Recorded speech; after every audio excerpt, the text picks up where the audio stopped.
അതായത് സർപ്പ എന്നുള്ളൊരു ആപ്പിനെ കുറിച്ച് പൊതുജനം കൂടുതൽ അറിഞ്ഞതൊക്കെ ടൊവിനോ അതിൻ്റെ ബ്രാൻഡ് അംബാസഡർ എത്തിയപ്പോഴാണ്. എന്താണ് സർപ്പ, എങ്ങനെയാണ് ഇതിൻ്റെ പ്രവർത്തനം, എത്ര നാൾക്ക് മുന്നെയാണ് സർപ്പ തുടങ്ങിയത്, അതിനെക്കുറിച്ച് ഇങ്ങനെ വിശദമാക്കാം. സർപ്പ ആക്ച്വലി സ്റ്റാർട്ട് ചെയ്തത് 2020-ലാണ്, 5 വർഷത്തോളമായി. ഇതിപ്പോൾ 5ാമത്തെ വർഷമാണ്. 2020 ഓഗസ്റ്റ് മാസത്തിലാണ് അത് ലോഞ്ച് ചെയ്തത്. അത് തുടങ്ങുന്നതിനുള്ളൊരു ബാക്ക്ഗ്രൗണ്ട് എന്ന് പറഞ്ഞാൽ നമുക്കൊരു മുൻ മാതൃകകളൊന്നുമില്ലാതെ കേരളത്തിലാണ് ഫസ്റ്റ് ഇത്തരത്തിലുള്ള ഒരു മൊബൈൽ ആപ്ലിക്കേഷൻ സ്റ്റാർട്ട് ചെയ്തത്. Wild life trust of India എന്ന് പറയുന്ന ഒരു NGOയുടെ സഹായത്തോടു കൂടിയാണത് സ്റ്റാർട്ട് ചെയ്തത്. അപ്പോൾ അതിന് തൊട്ട് മുന്നേ നടന്ന ചില വളരെ ചർച്ച ചെയ്യപ്പെട്ട ചില സംഭവങ്ങളുടെ പശ്ചാത്തലത്തിലാണ് അത് സ്റ്റാർട്ട് ചെയ്യുന്നത്. അതായത് 2019 നവംബർ മാസത്തിൽ സുൽത്താൻ ബത്തേരിയിലൊരു സംഭവം നടന്നു. ഷഹ്ല ഷെറിൻ എന്ന് പറയുന്നൊരു കുട്ടി സ്കൂളിൽ ക്ലാസ് നടക്കുന്ന സമയത്ത് അവിടെ വെച്ച് പാമ്പിൻ്റെ കടിയേറ്റു മരണപ്പെട്ടു. അപ്പോൾ ഒത്തിരി അധ്യാപകരും ഒക്കെയുള്ള ഒരു സർക്കാർ ഹയർ സെക്കൻഡറി സ്കൂളാണ്.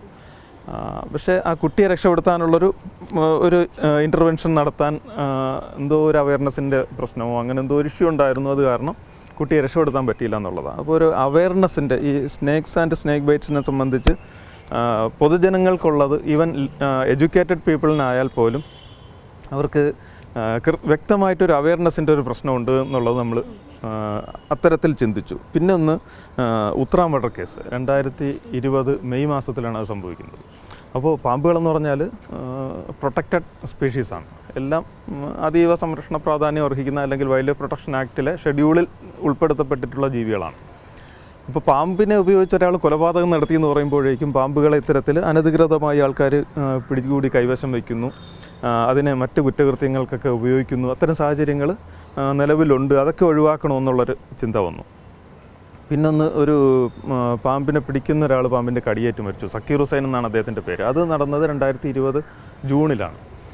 അപ്പോൾ പാമ്പിനെ കൈകാര്യം ചെയ്യുന്ന ആൾക്കാർ പോലും അതിനൊരു ശാസ്ത്രീയമായ രീതിയിലോ അല്ലെങ്കിൽ സേഫ്റ്റി പ്രിക്കോഷൻസ് എടുത്തിട്ടല്ല കൈകാര്യം ചെയ്യുന്നതെന്നും ഇൻ കേസ് ബൈറ്റ് ഉണ്ടായിക്കഴിഞ്ഞാൽ എന്ത് ചെയ്യണമെന്ന് അവർക്ക് പോലും വ്യക്തമായൊരു ധാരണയില്ല എന്നും ആ ഒരു തിരിച്ചറിവാണ് അന്നേരം ഉണ്ടായത്. അപ്പോൾ ഇതെല്ലാം കൂടെ ഉൾപ്പെടുത്തിക്കൊണ്ട് നമ്മൾ പാമ്പുകളെ റെസ്ക്യൂ ചെയ്യുന്ന ആൾക്കാർ സ്വീകരിച്ചിരിക്കേണ്ട ചില മുൻകരുതലുകളും എങ്ങനെയൊക്കെ റെസ്ക്യൂ ചെയ്യാം, എങ്ങനെയൊക്കെ ചെയ്യാൻ പാടില്ല, ഇങ്ങനെയുള്ള കാര്യങ്ങളെല്ലാം കൂടെ ചേർത്തിട്ട് ഒരു ഗൈഡ് ലൈൻ തയ്യാറാക്കി. ആ ഗൈഡ് ലൈൻ സർക്കാർ അംഗീകരിച്ച് നടപ്പിലാക്കുന്നതോടുകൂടിയാണ് ഈ പാമ്പുകളുടെ റെസ്ക്യൂവും. 2 കാര്യങ്ങളാണ്: പാമ്പുകളുടെ safety, snake bite death reduction. ഈ 2 സംഗതികളും കൂടെ നമ്മൾ മനസ്സിൽ കണ്ടുകൊണ്ടാണ് സർപ്പ എന്ന് പറയുന്ന മൊബൈൽ ആപ്ലിക്കേഷൻ. സർപ്പ എന്ന് പറയുന്ന ഒരു ഷോർട്ട് ഫോമാണ്. Snake awareness rescue and protection app എന്നാണ് അതിൻ്റെ പേര്. സർപ്പം എന്ന് പറയുമ്പോൾ പത്തിയെടുത്ത് നിൽക്കുന്ന ഒരു സർപ്പം എന്നുള്ളൊരു ചിന്ത പെട്ടെന്ന് മനസ്സിലേക്ക് വരും. അതിൻ്റെ ഒരു ലോഗോയും പത്തിയെടുത്ത് നിൽക്കുന്ന ഒരു പാമ്പിൻ്റെ ഷേപ്പാണ്. പക്ഷേ പാമ്പുകളെ സംബന്ധിച്ചിടത്തോളം അതിൻ്റെ അവയർനെസ്, റെസ്ക്യൂ, അതിൻ്റെ പ്രൊട്ടക്ഷൻ ഇതെല്ലാം കൂടെ ചേർത്തുകൊണ്ടുള്ള ഒരു കോംപ്രിഹെൻസീവ് ആയിട്ടുള്ളൊരു മൊബൈൽ ആപ്ലിക്കേഷനാണ് സർപ്പ. നമ്മൾ ഈ ആപ്പ് ഓപ്പൺ ചെയ്യുമ്പോൾ കാണുന്നതാണ് സ്നേക്കിനെ, അതായത് ഈ റിപ്പോർട്ട് ചെയ്യാൻ സാധിക്കുന്നത്, റിപ്പോർട്ട് ചെയ്യാൻ പറ്റും. അതിൻ്റെയൊക്കെ ഒരു, അതുപോലെ തന്നെ ഏതൊക്കെ പ്രദേശത്താണ് ആളുകൾ ഉള്ളത്, അപ്പോൾ ഇവർക്കുള്ള ഒരു ക്ലാസ്സുകൾ എങ്ങനെയായിരുന്നു എടുത്തിരുന്നത്? നമ്മൾ നോക്കുമ്പോൾ വീട്ടമ്മമാരടക്കമുണ്ട് എന്ന് മനസ്സിലാവുന്നത്. അപ്പോൾ ഇവർക്കുള്ള ഒരു ക്ലാസ്സുകളും കാര്യങ്ങളും ഒക്കെ എങ്ങനെയാണ് നടക്കുന്നത്? അപ്പോൾ ഇത് സർപ്പ ലോഞ്ച് ചെയ്തതോടുകൂടി നമ്മൾ അതായത് ഒരു നല്ല രീതിയിലുള്ള ഒരു ഓറിയൻറ്റേഷനും ട്രെയിനിങ്ങും പിന്നെ ഓതറൈസേഷനും ഈ സംഗതികളും കൂടെ ഉണ്ടെങ്കിലാണ് കറക്റ്റായിട്ട് അവർക്ക് സയൻറ്റിഫിക്കായിട്ട് ഈ വോളണ്ടിയേഴ്സിനായാലും സ്റ്റാഫിനായാലും പാമ്പുകളെ കൈകാര്യം ചെയ്യാൻ പറ്റുള്ളൂ എന്ന് മനസ്സിലാക്കിയിട്ടാണ് ട്രെയിനിങ് സ്റ്റാർട്ട് ചെയ്തത്. അപ്പോൾ ആദ്യഘട്ടമായിട്ട് ഓഗസ്റ്റിൽ തന്നെ ഇൻട്രസ്റ്റഡ് ആയിട്ടുള്ള സ്റ്റാഫിനെ ട്രെയിൻ ചെയ്യാൻ തുടങ്ങി. എങ്ങനെയൊക്കെ പാമ്പുകളെ കൈകാര്യം ചെയ്യണം, പല സ്പീഷീസ്, പിന്നെ സ്നേക്ക് ബൈറ്റ്, ഓരോ സ്പീഷീസിൻ്റെ ഐഡൻറ്റിഫിക്കേഷൻ. കേരളത്തിൽ ഏകദേശം 130ഓളം സ്പീഷീസ് ഉണ്ട്. ഇന്ത്യയിൽ ഏകദേശം 350ഓളം സ്പീഷീസ് ഉണ്ട്. അതിലേതൊക്കെയാണ് വെനമസ്, ഏതൊക്കെയാണ് നോൺ വെനമസ്, പിന്നെ ഈ ബൈറ്റിൻ്റെ അതിൻ്റെ കാര്യങ്ങൾ, സ്നേക്ക് ബൈറ്റ്, അതിൻ്റെ പ്രിക്കോഷണറി അല്ലെങ്കിൽ റെമഡിയൽ മെഷേഴ്സ്, ട്രീറ്റ്മെൻറ്റ്, അങ്ങനെയുള്ള കുറേ കാര്യങ്ങളൊക്കെ ഉൾപ്പെടുത്തിയിട്ട് പിന്നെ ആക്ച്വൽ പ്രാക്ടിക്കൽ ഹാൻഡ്ലിങ്. അപ്പോൾ ഉച്ചവരെ ഒരു ദിവസത്തിൻ്റെ പകുതിയോളം തിയറി പാർട്ടാണ്. ക്ലാസ് റൂമിലിരുന്ന് കാര്യങ്ങൾ ഡിസ്കസ് ചെയ്യും. അത് കഴിഞ്ഞിട്ട് പ്രാക്ടിക്കലായിട്ട് പല സ്പീഷീസിനെ ഹാൻഡിൽ ചെയ്യുന്ന കാര്യങ്ങൾ കാണിച്ചു കൊടുക്കും. ഡെമോ കഴിഞ്ഞിട്ട് അവരെ കൊണ്ട് ഹാൻഡിൽ ചെയ്യിപ്പിക്കും. അപ്പോൾ അതിൽ വളരെ കോൺഫിഡൻ്റ് ആയിട്ട് ഹാൻഡിൽ ചെയ്യുന്നവർക്കാണ് സർട്ടിഫിക്കേഷൻ കൊടുക്കുക. അപ്പോൾ എങ്ങനെ ഒരു 1 ഡേ, ഒരു ഫുൾ ഡേ ട്രെയിനിങ് പ്രോഗ്രാം നമ്മൾ ഡെവലപ്പ് ചെയ്യുകയും അതനുസരിച്ച് ഫസ്റ്റ് ഫേസ് ആയിട്ട് 2020 ഓഗസ്റ്റ് മാസത്തിൽ സ്റ്റാഫിനെ ട്രെയിൻ ചെയ്തു. അത് കഴിഞ്ഞ് പിന്നെ പബ്ലിക്കിൽ നിന്ന് നമ്മൾ ആപ്ലിക്കേഷൻസ് കോൾ ഫോർ ചെയ്തിട്ട് സോഷ്യൽ ഫോറസ്ട്രി വിങ് വഴി നവംബർ 2020 നമ്മൾ 1 മാസത്തെ ഒരു ട്രെയിനിങ് സീരീസ് തന്നെ പബ്ലിക്കിന് വേണ്ടി നടത്തി. അപ്പോൾ ഇതിൽ നിന്നെല്ലാം നമ്മൾ സെലക്ട് ചെയ്ത ആൾക്കാർക്ക് സർട്ടിഫിക്കേഷൻ കൊടുത്തു. കാരണം വന്യജീവികളെ ഒരാൾ പിടികൂടണം എന്നുണ്ടെങ്കിൽ അതിന് ചീഫ് വൈൽഡ് ലൈഫ് വാർഡൻ്റെ അനുമതി വേണം, നിയമപരമായിട്ടുള്ളൊരു അനുമതിയാണ്. അപ്പോൾ ഒന്ന് അവരെ ഓറിയൻറ്റ് ചെയ്തു എങ്ങനെയൊക്കെ how to handle and how not to handle, എങ്ങനെയൊക്കെ സുരക്ഷിതമായി ഹാൻഡിൽ ചെയ്യണം, എന്തൊക്കെ പ്രിക്കോഷൻസ് അല്ലെങ്കിൽ പേഴ്സണൽ സേഫ്റ്റിക്ക് വേണ്ടി എന്തൊക്കെ മുൻകരുതലുകൾ സ്വീകരിച്ചിരിക്കണം. അതിലേറ്റവും പ്രധാനപ്പെട്ടത് ഷൂ ധരിക്കുക, അങ്ങനെയൊക്കെയുള്ള കാര്യങ്ങളാണ്. വെളിച്ചം സ്വന്തം കൺട്രോളിൽ കൈവശം ഉണ്ടാവുക, രാത്രിയിലൊക്കെ ആയിരിക്കും കൂടുതൽ സ്നേക്ക് റെസ്ക്യൂ ഒക്കെ വേണ്ടി വരുന്നത്, അങ്ങനെയുള്ള കാര്യങ്ങളൊക്കെ. പിന്നെ സാധാരണ നമ്മൾ ഉപയോഗിക്കുന്ന ഒരു മെത്തേഡ് എന്ന് പറഞ്ഞു കഴിഞ്ഞാൽ ഒരു ചെറിയ കഷ്ണം PVC പൈപ്പും ഒരു ഇരുണ്ട കളറിലുള്ള ബാഗും പിന്നെ പാമ്പിനെ ഹാൻഡിൽ ചെയ്യുന്ന ഒരു ഹുക്കും. ഇതാണ് ബേസിക്കലി നമ്മൾ ഉപയോഗിക്കുന്ന എക്യുപ്മെൻറ്റ്സ്. പ്രൊവൈഡ് ചെയ്തിട്ടുണ്ട്. ആദ്യത്തെ സീരീസിൽ ആദ്യം ട്രെയിൻഡ് ആയ ആൾക്കാർക്കൊക്കെ ഇമ്മീഡിയറ്റ് ആയിട്ട് നമ്മൾ പ്രൊവൈഡ് ചെയ്തു. പിന്നെ അതിന് ശേഷം ഇപ്പോൾ ലേറ്റസ്റ്റ് ആയിട്ട് ട്രെയിൻഡ് ആയ അവർക്കൊക്കെ കുറച്ച് പെൻഡിങ് ആയിട്ടുണ്ട്. അപ്പോൾ ആ പൈപ്പും ബാഗും ഉപയോഗിച്ച് നമ്മളൊരു ആർട്ടിഫിഷ്യൽ മാളം ക്രിയേറ്റ് ചെയ്ത് വയ്ക്കുകയാണ്. പാമ്പുകളുടെ ഒരു ബേസിക് നേച്ചർ എന്ന് പറഞ്ഞു കഴിഞ്ഞാൽ അത് ഓപ്പണായിട്ടുള്ള ഒരു സ്ഥലത്ത് എത്തിക്കഴിഞ്ഞാൽ അത് നിയറസ്റ്റ് ഹൈഡ് ഔട്ട് എവിടെയാണെന്ന് പരതും.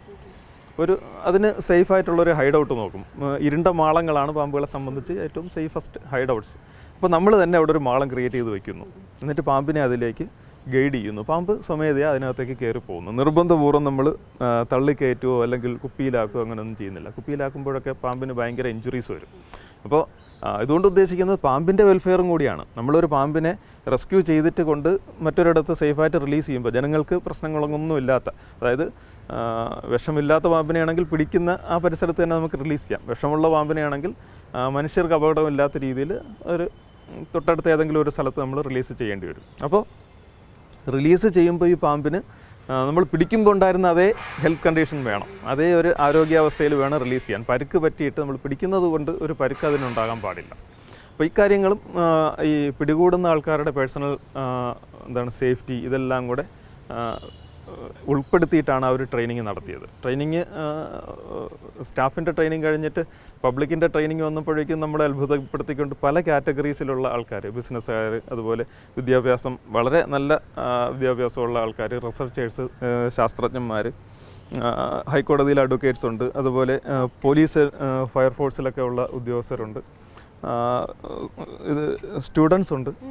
കോളേജുകളിലൊക്കെ 18 വയസ്സിന് മേളിലുള്ള ആൾക്കാർക്ക് അപ്ലൈ ചെയ്യാം. സ്റ്റുഡൻസ്, റിസർച്ചേഴ്സ്, അതുപോലെ വീട്ടമ്മമാർ, ബിസിനസ്സുകാർ, അങ്ങനെ പല കാറ്റഗറിയിലുള്ള ആൾക്കാരുണ്ട്. ഇവർക്കൊരു പർട്ടിക്കുലർ പീരീഡ് കഴിഞ്ഞിട്ട് വീണ്ടും ട്രെയിനിങ് കൊടുക്കും. 5 വർഷത്തേക്കാണ് നമ്മൾ സർട്ടിഫിക്കേഷൻ കൊടുക്കുക. അതിനിടയ്ക്ക് എന്തെങ്കിലും അണത്തിക്കലായിട്ടുള്ള അല്ലെങ്കിൽ അൺസയൻറ്റിഫിക് ആയിട്ടുള്ള ഡേഞ്ചറസ് ആയിട്ടുള്ള എന്തെങ്കിലും പ്രവൃത്തി അവരുടെ ഭാഗത്തുനിന്ന് ഉണ്ടായി കഴിഞ്ഞാൽ നമ്മൾ വാൺ ചെയ്തിട്ട് അത് വീണ്ടും കണ്ടിന്യൂ ചെയ്യണമെന്നുണ്ടെങ്കിൽ താൽക്കാലികമായിട്ട് ഈ ഒരു സർട്ടിഫിക്കേഷൻ ക്യാൻസൽ ചെയ്യും, അല്ലെങ്കിൽ ഒരു ടെമ്പററി ക്യാൻസലേഷൻ നടത്തും. എന്നിട്ട് അവർക്ക് കറക്റ്റ് ചെയ്യാനൊരു അവസരം കൊടുക്കും. എന്നിട്ടും വീണ്ടും ഇത്തരത്തിലുള്ള ഒരു പ്രവണത അവർ കണ്ടിന്യൂ ചെയ്യുകയാണെന്നുണ്ടെങ്കിൽ പെർമനൻ്റ് ആയിട്ട് ക്യാൻസൽ ചെയ്യും. പിന്നെ അവർക്ക് വരണമെന്നുണ്ടെങ്കിൽ അവർക്ക് അപ്ലൈ ചെയ്യാം. സർപ്പയിലൂടെ തന്നെ അപ്ലൈ ചെയ്യാം, അല്ലെങ്കിൽ അതാത് ജില്ലയിലെ സോഷ്യൽ ഫോറസ്ട്രി ACF ഒരു ആപ്ലിക്കേഷൻ കൊടുക്കാം. കണ്ടിന്യൂസ് ആയിട്ട് ട്രെയിനിങ് നടത്തുന്നുണ്ട്. വളരെ റെഗുലറായിട്ടല്ല, അല്ലെങ്കിലും ചിലപ്പോൾ അതാത് ജില്ലയിലോ അല്ലെങ്കിൽ അടുത്തടുത്ത 1-2 ജില്ല കമ്പൈൻ ചെയ്തിട്ടോ ഒക്കെ ട്രെയിനിങ്സ് നടത്തുന്നുണ്ട്. അതെ, താല്പര്യം കൊണ്ട്. അതായത് പാമ്പുകളെ ഹാൻഡിൽ ചെയ്യാൻ പറ്റത്തില്ല, അത്ര കോൺഫിഡൻ്റ് അല്ലാത്ത ആൾക്കാർക്കും പാമ്പുകളിൽ ഇൻട്രസ്റ്റ് ഉണ്ട്. അവർക്ക് മറ്റു രീതിയിൽ കോൺട്രിബ്യൂട്ട് ചെയ്യാം. ഇപ്പോൾ ഐഡൻറ്റിഫിക്കേഷൻ, സ്നേക്ക് ബൈറ്റിനെ സംബന്ധിച്ച് നമ്മളിപ്പോൾ ട്രീറ്റ്മെൻറ്റ് പ്രോട്ടോക്കോൾ, NCDCയുടെ ഒക്കെ ട്രീറ്റ്മെൻറ്റ് പ്രോട്ടോക്കോൾ എന്ന് പറയുന്നത് സിംറ്റംസ് വെച്ചിട്ടാണ്, എൻവെനമേഷൻ സിംറ്റംസ് നോക്കിയിട്ടാണ് ട്രീറ്റ്മെൻറ്റ്. പലപ്പോഴും നമ്മുടെ ഈ വെനമസ് ആയിട്ടുള്ള ഡേഞ്ചറസ് ആയിട്ടുള്ള പാമ്പുകൾക്ക് തന്നെ സിംറ്റംസ് ചിലപ്പോൾ സിമിലറൊക്കെ ആയിരിക്കാം. പക്ഷേ നമ്മുടെ ആൻറ്റിവെനം അവൈലബിലിറ്റി നോക്കുമ്പോഴേക്കും ഇത് തമ്മിൽ ചെറിയൊരു ഗ്യാപ്പുണ്ട്. അതായത് പോളിവാലൻ്റ് ആൻറ്റിവെനം നമുക്ക് ഇന്ത്യയിൽ, കേരളത്തിൽ അവൈലബിൾ ആയിട്ടുള്ള ആൻറ്റിവെനം എന്ന് പറയുന്നത് 4 സ്പീഷീസിനാണ് ആക്ച്വലി എഫക്റ്റീവ് ആവുക.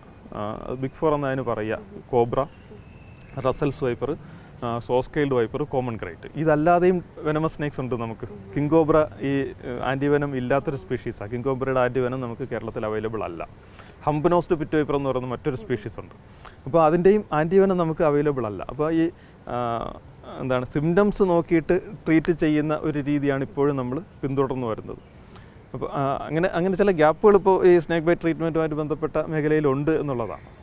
പുതിയ വാർത്തകളും വിശേഷങ്ങളും ഇനി വിരൽ തുമ്പിൽ. എല്ലാ ഡിജിറ്റൽ പ്ലാറ്റ്ഫോമുകളിലും ഇപ്പോൾ സീ മലയാളം ന്യൂസ് ലഭ്യം.